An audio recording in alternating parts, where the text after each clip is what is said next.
नमस्कार बंधुरा सानवी किचेन फुडे आपनादेर सबाइके स्वागत। आशा करी आपनारा सबाई खूब भालो आछेन।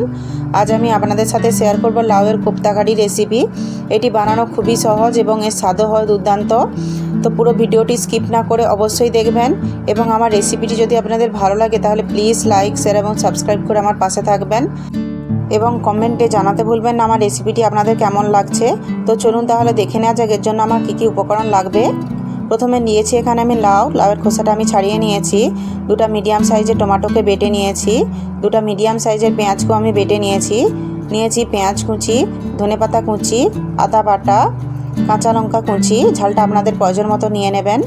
প্রথমে আমি লাউটাকে গ্রেট করে নেব। একটা গ্রেটারের সাহায্যে আমি লাউটাকে গ্রেট করে নিচ্ছি। দেখুন বন্ধুরা, লাউটাকে আমি খুব ভালো করে গ্রেট করে নিয়েছি। এখানে আমি একটা সুতির কাপড় নিয়ে নিয়েছি। এবার আমি লাউটা ওর মধ্যে নিয়ে নেব।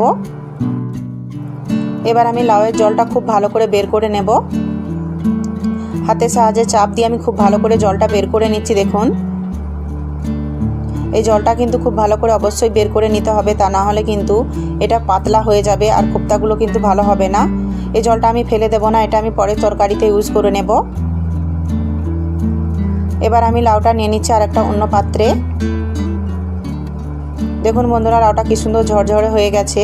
এবার আমি দিয়ে দিচ্ছি এর মধ্যে পেঁয়াজ কুচি, ধনেপাতা কুচি, আদা বাটা ও কাঁচা লঙ্কা কুচি।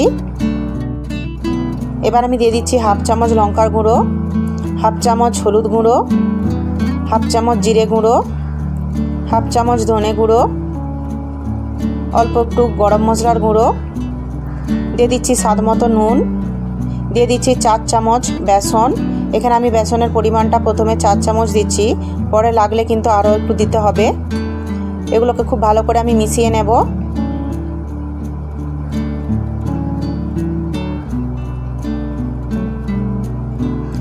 এখানে আমার বেসনটা একটু কম লাগছিল, তাই আরও 1 চামচ বেসন আমি দিয়ে দিলাম। মোট 5 টেবিল চামচ আমি বেসন ব্যবহার করেছি। এগুলোকে আমি খুব ভালো করে মাখিয়ে নেব। দেখুন বন্ধুরা, এটাকে আমি খুব ভালো করে মেখে নিয়েছি।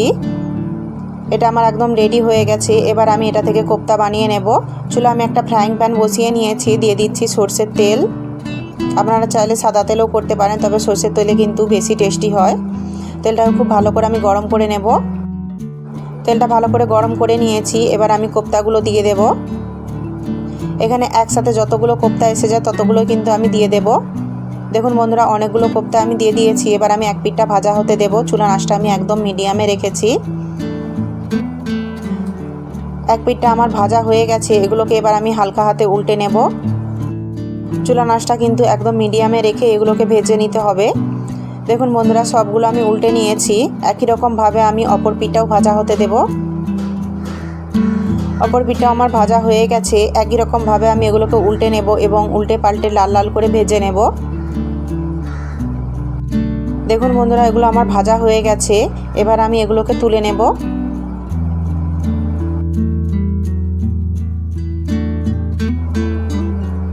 একই রকমভাবে আমি বাকি কোফতাগুলোকেও ভেজে নেব। সবগুলো কোফতা আমার ভাজা হয়ে গেছে। এগুলোকেও আমি তুলে নেব। এবার আমি কোফতা কারিটা বানিয়ে নেব। এর জন্য আমি একটা অন্য কড়াই নিয়ে নিয়েছি। দিয়ে দিচ্ছি কোফতা ভাজার তেল, দিয়ে দিচ্ছি হাফ চামচ জিরে, একটা তেজপাতা, গোটা মশলা নিয়েছি এখানে আমি 3টে লবঙ্গ, একটা ছোট এলাচ, এক টুকরো দালচিনি। এগুলোকেও তেলে দিয়ে দেব। এগুলোকে আমি খুব ভালো করে ভেজে নেব। দেখুন বন্ধুরা, এগুলো আমার খুব ভালো করে ভাজা হয়ে গেছে। দিয়ে দিচ্ছি 1 চামচ আদা রসুন বাটা। আদা রসুন বাটাটাকে আমি খুব ভালো করে ততক্ষণ পর্যন্ত কষিয়ে নেব যতক্ষণ না এর কাঁচা গন্ধটা চলে যাচ্ছে। দেখুন বন্ধুরা, আদা রসুনটা আমি খুব ভালো করে কষিয়ে নিয়েছি। এবার দিয়ে দিচ্ছি পেঁয়াজ বাটা। পেঁয়াজ বাটাটাকেও আমি খুব ভালো করে ভেজে নেব। চুলার আঁচটা আমি একদম হাই রেখেছি। দেখুন বন্ধুরা, পেঁয়াজটা আমার খুব ভালো করে ভাজা হয়ে গেছে। এবার আমি দিয়ে দিচ্ছি হাফ চামচ হলুদ গুঁড়ো, হাফ চামচ কাশ্মীরি লঙ্কার গুঁড়ো, দিয়ে দিচ্ছি লাল লঙ্কার গুঁড়ো। ঝালটা আপনারা আপনাদের প্রয়োজন মতো দিয়ে দেবেন। চুলার আঁচটা আমি এখন একদম কম করে নিয়েছি। দিয়ে দিচ্ছি হাফ চামচ জিরে গুঁড়ো, হাফ চামচ ধনে গুঁড়ো। চুলার আঁচটা লোয়ে রেখে এগুলোকে আমি 1 থেকে 2 মিনিট কষিয়ে নেব। মশলাগুলোকে খুব ভালো করে কষিয়ে নিতে হবে, তাহলে কিন্তু এর টেস্টটা খুব সুন্দর হয়। দেখুন বন্ধুরা 1 থেকে 2 মিনিট আমি মশলাগুলোকে খুব ভালো করে কষিয়ে নিয়েছি। দিয়ে দিচ্ছি টমেটো বাটা। টমেটো বাটাটাকেও খুব ভালো করে ততক্ষণ পর্যন্ত কষিয়ে নিতে হবে যতক্ষণ না মশলা থেকে তেল ছেড়ে আসছে। চুলা আঁচটা আমি মিডিয়ামে রেখেছি। টমেটোটা আমি খুব ভালো করে কষিয়ে নিয়েছি। দিয়ে দিচ্ছি লাউ থেকে বের করা জল। এই জলটার ভেতরে কিন্তু লাউয়ের সব পুষ্টিগুণ আছে, তাই জলটা একদম ফেলে দেবেন না। খুব ভালো করে আমি এটা মিশিয়ে নেব। খুব ভালো করে আমি এটাকে মিশিয়ে নিয়েছি। দিয়ে দিচ্ছি পরিমাণ মতো জল। এখানে আপনারা গ্রেভির পরিমাণটা যতটা রাখতে চান জলটা কিন্তু ততটাই দিতে হবে। খুব ভালো করে আমি এটাকে মিশিয়ে নিয়েছি। চুলার আঁচটা আমি একদম হাই করে নিয়েছি। দিয়ে দিচ্ছি স্বাদ মতো নুন। এবার আমি মশলাটা খুব ভালো করে ফুটিয়ে নেব। মশলাটা আমার খুব ভালো করে ফুটে গেছে। এবার আমি দিয়ে দেব এর মধ্যে ভেজে রাখা কোপ্তাগুলো। আমার চ্যানেলে যারা নতুন এসেছেন তারা প্লিজ চ্যানেলটিকে সাবস্ক্রাইব করে আমার পাশে থাকবেন এবং পাশে থাকা বেল আইকনটি অবশ্যই অল করে নেবেন যাতে আমার পরের ভিডিও নোটিফিকেশনগুলি আপনাদের কাছে পৌঁছে যেতে পারে। খুব ভালো করে আমি একবার মিশিয়ে নিয়েছি। এবার আমি 2 মিনিট মতো ফুটিয়ে নেব। দেখুন বন্ধুরা 2 মিনিট মতো আমি এগুলোকে ফুটিয়ে নিয়েছি। দিয়ে দিচ্ছি বাড়ির তৈরি গরম মশলার গুঁড়ো। বাড়ির তৈরির গরম মশলাতে কিন্তু আলাদাই সেন্ট এবং স্বাদ হয়। দিয়ে দিচ্ছি 1 চামচ ঘি। এগুলোকে আমি খুব ভালো করে মিশিয়ে নেব।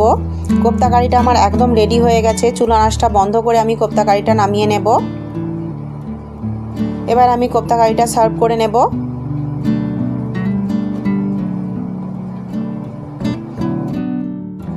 দেখুন বন্ধুরা লাউয়ের কোপ্তা কারি আমার একদম রেডি হয়ে গেছে। কত সুন্দর হয়েছে দেখুন দেখতে। খেতেও কিন্তু খুবই সুন্দর হয়। আপনারা অবশ্যই একবার এভাবে বাড়িতে বানিয়ে দেখবেন। গরম গরম ভাতের সাথে এরকম লাউয়ের কোপ্তা কারি থাকলে আর কিছুই লাগবে না। আমার রেসিপিটি যদি আপনাদের ভালো লাগে তাহলে প্লিজ লাইক শেয়ার এবং সাবস্ক্রাইব করে আমার পাশে থাকবেন এবং পাশে থাকা বেল আইকনটি অবশ্যই অল করে নেবেন যাতে আমার পরের ভিডিও নোটিফিকেশনগুলি আপনাদের কাছে পৌঁছে যেতে পারে। পুরো ভিডিওটি দেখার জন্য আপনাদেরকে অসংখ্য ধন্যবাদ। ভালো থাকবেন, সুস্থ থাকবেন। দেখা হচ্ছে পরের ভিডিওতে।